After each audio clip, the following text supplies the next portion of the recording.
नमस्कार, जय गजानन. तुमच्या सगळ्यांचं आपल्या चॅनलमध्ये खूप खूप स्वागत आहे. श्री गजानन महाराजांच्या अंगाराचं महत्त्व आपल्या सगळ्यांना माहिती आहे. श्री दासगुरू महाराज यांनी श्री गजानन विजय ग्रंथामधला जो 18वा अध्याय आहे त्यामध्ये भाऊ कंवर यांची कथा सांगितली आहे, त्याचे दाखले दिलेले आहेत. त्यामध्ये सांगितलं आहे की भाऊ कंवर यांना फोड होतो आणि तो फोड कितीही औषधी केली तरी सुद्धा दूर होत नाही.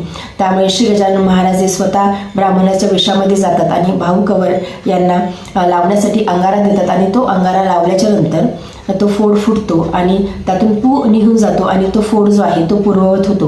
ही कथा आपण श्री गजानन विजय ग्रंथामध्ये वाचलेली आहे. तर महाराजांच्या अंगारामध्ये एवढी शक्ती आहे की आजही आपण अंगाराचा जर का वापर केला अतिशय भक्तिभावाने श्रद्धेने तर महाराज आजही अनुभव देतात, अनुभूती देतात. आणि आपण जेव्हाही शेगावला जाऊ तेव्हा शेगावचा अंगारा आणून आपण दैनंदिन जीवनामध्ये त्याचा वापर करू शकतो अतिशय श्रद्धेने, भक्तीने.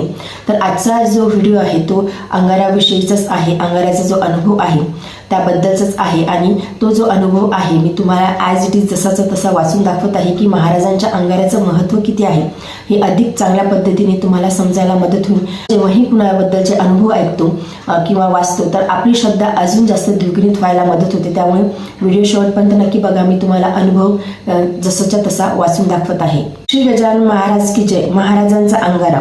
जय गजानन. मी पूर्वाश्रमीची लीना पारखी, अकोला माझं माहेर. लग्नानंतर मी झाले सो लीना अतुल धर्माधिकारी. माझं सासर पुण्याचं. मी जो अनुभव सांगणार आहे त्या सुमारास आम्ही अकोल्यालाच राहत होतो. आम्ही उभयता गजानन महाराजांचे भक्त नियमितपणे शेगावला गजानन महाराजांच्या दर्शनाला जात असू. मी अगदी लहानपणापासून श्री गजानन विजय ग्रंथाचं पारायण करीत आले आहे. तेव्हाही मी दर गुरुवारी पोथीचं पारायण करायचे. श्री गजानन विजय ग्रंथात अनेक रंजक कथा आहेत, महाराजांचे अनुभव आहेत, हे वाचकांना माहीत आहेत. 18व्या अध्यायात भाऊ कंवरला झालेल्या दुर्धर फोडाची कथा मी वाचायचे तेव्हा त्या असाध्य फोडासाठी महाराज ब्राह्मण रूपात अंगारा घेऊन आलेत, गाडीवान म्हणून आलेत आणि अंगारा देऊन गेले. ही कथा इतर अनेक गोष्टींसोबत माझ्या मनात घर करून राहिली. विजय ग्रंथातील त्या ओव्या माझ्या स्मरणात आहेत. फोडाच लाविता अंगारा तो तात्काळ फुटला खरा.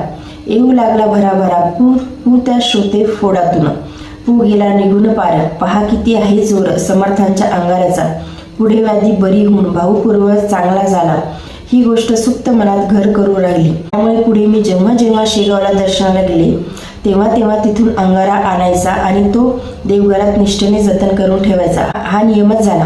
घरात अंगारा होता पण त्या अंगाराचा मला अद्भुत अनुभव येणार आहे याची मात्र मला कल्पना नव्हती. मला आठवते ती तारीख होती 7 जुलै 2015. त्या आधी काही दिवस अतुल काही कामानिमित्त पुण्याला गेले होते. आमचं फोनवर बोलणं होत होतं. तेव्हा माझ्या पाठीत दुखत आहे अशी तक्रार ते करीत होते. मी इकडून डॉक्टरला दाखवा असा आग्रह करीत होते. त्याप्रमाणे डॉक्टरांनी 7 जुलैला भेटायची वेळ दिली होती. मात्र नियतीच्या मनात काही वेगळंच होतं. 7 जुलैला सकाळी सासूबाईचा फोन आला. त्यांनी सांगितलं सकाळी चहा पित असताना अचानक अतुल खाली कोसळला आणि बेशुद्ध झाला. त्याला तातडीने हॉस्पिटलमध्ये नेलं आहे. डॉक्टर प्रयत्न करीत आहेत की तातडीने निघू नये. हे ऐकून प्रथम तर मी सुन्न झाले. हातपायातील जोर गेला आणि प्रथम आठवले ते गजानन महाराज.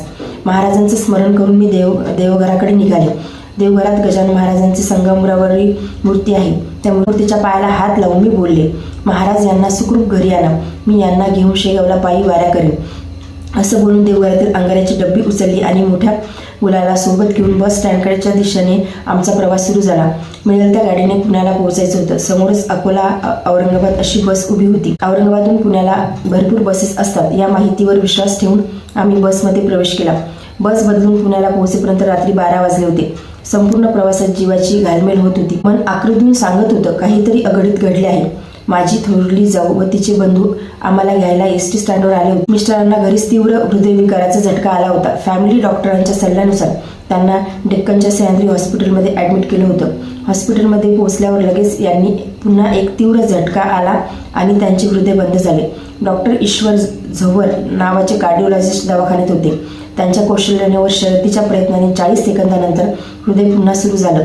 पण या दरम्यान त्यांच्या किडनीवर घातक परिणाम झाला. एकंदर सर्व परिस्थिती अतिशय गंभीर होती. हॉस्पिटलच्या ICUमध्ये डॉक्टर आमचीच वाट बघत होते. मला आत जाता आलं. आजूबाजूला काही मशीन्स, नळ्या लावलेल्या, औषधांचा एक विशिष्ट वास, सर्वच वातावरण गंभीर होतं. अशावेळी परिस्थिती माणसाला शिकवते की काय देव जाणे. मी खंबीरपणे डॉक्टरांना विचारलं, डॉक्टर यांना अंगारा लावू शकते का? ते म्हणाले, तुम्हाला जे करायचं ते सर्व करा. आम्ही प्रयत्न करत आहोत, पण स्थिती अत्यंत गंभीर आहे. मी डबी काढून अंगारा महाराजांचं नाव घेत यांच्या कपाळावर लावला काय चक्क मळवटच भरला. प्रार्थना करून बाहेर आले तेव्हा डोळे शुष्क होते, पण महाराजांच्या प्रार्थनेमुळे असेल, बोलण्यात आत्मविश्वास होता. मी ठामपणे बोलले, यांना काही होणार नाही, हे पूर्ण बरे होतील. मात्र पुढील 2 दिवस तसेच गेलेत. यांच्यात काहीही बदल जाणवला नाही. माझ्या जाण्याच्या वाटेवर सहकार नगरचा गजानन महाराजांचा मठ होता. 3रा दिवस असेल. मी हॉस्पिटलमध्ये जाताना मठात शिरले. त्यावेळी मठात कुणीही नव्हतं. मी पादुकांवर डोकं ठेवलं, मात्र इतके दिवस एकवटून ठेवलेला धीर सुटला. मी महाराजांच्या फोटोकडे पाहून हसमुसून रडू लागले. यांना बरं करा अशी करुणा भाकत मी बराच वेळ रडत राहिले. मग उठले आणि बाहेर पडणार तोच अचानक तिथे एक मध्यम वयाची बाई आली. तिने मला विचारलं, का रडत होत्या? तेव्हा माझ्या मिस्टरांची तब्येत नाजूक आहे, डॉक्टर काही खात्री देत नाही असे मी त्या बाईला सांगताच तिने माझ्या पाठीवर मायेचा हात फिरवला व म्हणाली, होईल सर्व ठीक, आपण त्यांच्यासाठी प्रार्थना करूया. ही रेवडी घ्या असं म्हणून तिने माझ्या हातावर रेवडी ठेवली. ती रेवडी खाल्ली आणि मी दवाखान्याकडे निघाले. त्यानंतर यांच्या तब्येतीतील उल्लेखनीय सुधारणा होत गेली. ते शुद्धीवर आले आणि 15 दिवसात घरी परतले. पुढे आम्ही अकोल्याला परतलो. आता 5 पायदळ वाऱ्या करण्याची जबाबदारी आमची होती. त्याचप्रमाणे नायगाव ते शेगाव अशा 5 वाऱ्या दर एकादशीला आम्ही पूर्ण केल्यात. आम्ही केल्या म्हणण्यापेक्षा महाराजांनीच त्या आमच्याकडून करून घेतल्या. या सर्व संदर्भात केवळ मलाच माहीत असलेल्या एका गोष्टीचा उलगडा माझ्या मनात होत नव्हता. त्या दिवशी ती बाई अचानक तिथे आली कशी? मी रडत असताना तिथे कोणीच नव्हतं. तिने का रडत होता असं कसं विचारलं? आजकाल सदा सर्व काळ सर्व वस्तू मिळतात हे खरे, पण तरीही जुलैच्या त्या पावसाळ्यात तिने मला रेवडी दिली. त्या दिवशी आम्ही दोघीच तिथे होतो आणि कुणी तिथे फिरकलं नाही. बरं, रेवडीचा प्रसाद घेतला आणि तिकडे तब्येतीत सुधारणा उल्लेखनीय झाली. हा एवढा योगायोग? हे सर्व प्रश्न बरेच दिवस माझ्या मनात घोळत होते. मात्र पहिल्याच वारीला या गोष्टीचा उलगडा निदान माझ्या पुरता तरी झाला आणि मी मनात काय समजायचं ते समजले.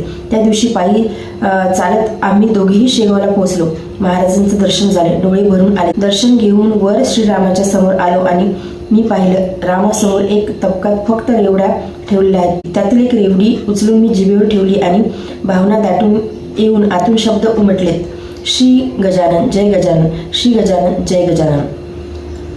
तर हा होता श्री गजानन महाराजांच्या अंगाऱ्याचा अनुभव. आणि खरं सांगते, हा अनुभव वाचून माझ्याही डोळ्यात पाणी आलं की महाराज आपल्या भक्तांना कसं सांभाळतात. महाराज हे प्रत्येक परिस्थितीमध्ये भक्तांना सांभाळतात, परंतु आपली श्रद्धा, आपली निष्ठा तेवढी असायला हवी.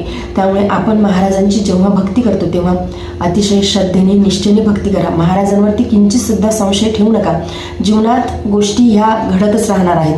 म्हणजे आपण असं म्हणूया की जे प्रारब्ध आहे ते कुणाला कधीच चुकलं नाही. ते प्रारब्ध आपल्या वाट्याला येणारच आहे. जे काही आपले कर्म आहेत, प्रारब्ध आहेत, ते आपल्याला भोगावेच लागणार आहेत. परंतु जेव्हा आपण भगवंत भक्ती करतो, जेव्हा आपण महाराजांची भक्ती करतो, तेव्हा भगवंत आपल्याला सर्वतोपरी सांभाळतो. आणि सांभाळतो काय, म्हणजे त्या दुःखाची आपल्याला तीव्रतेची जाणीवसुद्धा होऊ देत नाही. म्हणजे अशा आपण जेव्हा अनुभव ऐकतो किंवा वाचतो त्यावेळी आपल्याला महाराजांचा बद्दलचा अजून विश्वास वाटायला लागतो. त्यामुळे आपण जेव्हाही किंवा कोणाचे अनुभव वाचू किंवा ऐकू त्यावेळी आपल्या भक्तीमध्ये थोडी का होईना, म्हणजे 1% का होईना, परंतु आपल्या भक्तीमध्ये पुष्टी ही नक्की होत असते. आपली भक्ती ही पुष्ट व्हायला सुरुवात होते आणि महाराजांवरचा जो विश्वास आहे तो अजून द्विगुणित व्हायला नक्कीच मदत होते. तर आजचा अनुभव तुम्हाला कसा वाटला कमेंट बॉक्समध्ये नक्की सांगा. तुमची काही प्रश्न असतील तर कमेंटमध्ये नक्की विचारा. जय गजानन. धन्यवाद.